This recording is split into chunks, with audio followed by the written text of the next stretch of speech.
Okay, I've got her disassembled. Turns out it was just the fuse on the plug-in box that was over here. It was just the fuse. Where you plug it in on the very bottom, you can just pop it out. I didn't have to take anything apart.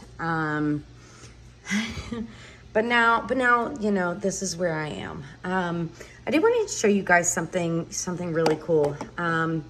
This is how this usually sits in, and there's just 3 screws that look like this, right? There's just 3 screws. You take those off. You can pop this out. And on the bottom, right here, you can see that it's engaged right now, but I had to take this belt off because this belt was so old, it was causing debris inside. So basically how this works, imagine that the belt was still on there, okay? Right now, let me just stick this back in here. Say, let's disengage it, okay? Disengaged, okay? The bobbin is not winding right now. Okay, so if you see, there is a space in between here, right there, okay? There's a space. When you engage this whole mechanism, let me show you what it looks like, ready? Boop, that's it, okay? And now it's up against this plate, and when you have the little rubber wheel bearing on it, it will start spinning. So that is your mechanism right here. I thought that was pretty neat. I just thought I would show you guys how this actually works. You know, in case you're not getting a good contact or something when you're trying to wind your bobbin. This is the Pfaff GrandQuilter 18.8. You know, if you're having issues winding your bobbin, this could be one of the reasons why. This band. Let me show you what happened when I took it out. Flashlight here, see all that? That right there, all of that started coming off. It's a really old belt. It needs to be replaced. And you know, I'm just gonna clean everything out, make sure it's all good. I think if you have the 10 Lizzie, I think it's called, I believe you have the same setup as this one, the Pfaff.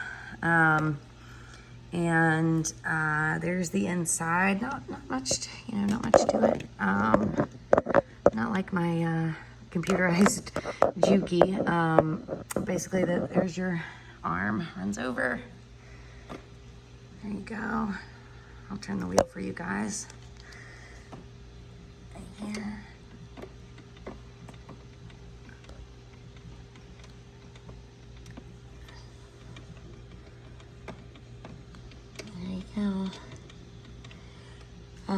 So I'm getting it taped off, getting ready to paint her, and we will see how this turns out. So I just thought this was pretty neat.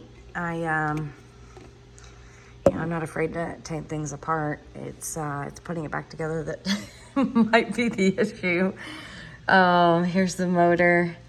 Something interesting that I found out about the motor part is one of these is where it will stitch. One of them, like so it controls your stitching down. You know, that was pretty neat for me. So I took this part off.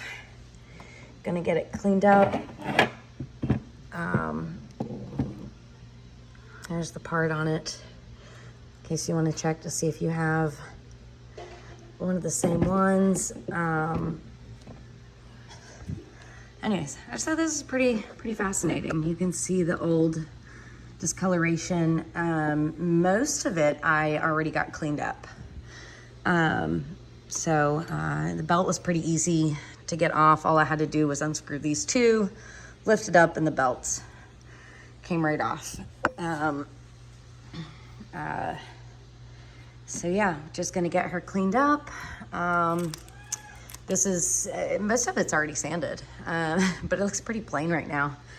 I did take the handlebars off, got all that done, and then got most of her sanded. I still have a little bit of sanding to go.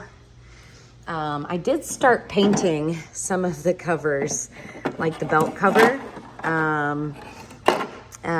you know, and then the encoders, and then this one that goes, that's the color this was, that just goes on right here. But I'm going to change the color on that. I just didn't like how that turned out. So anyways, let's keep at it. And I will post another video on the colors that I chose.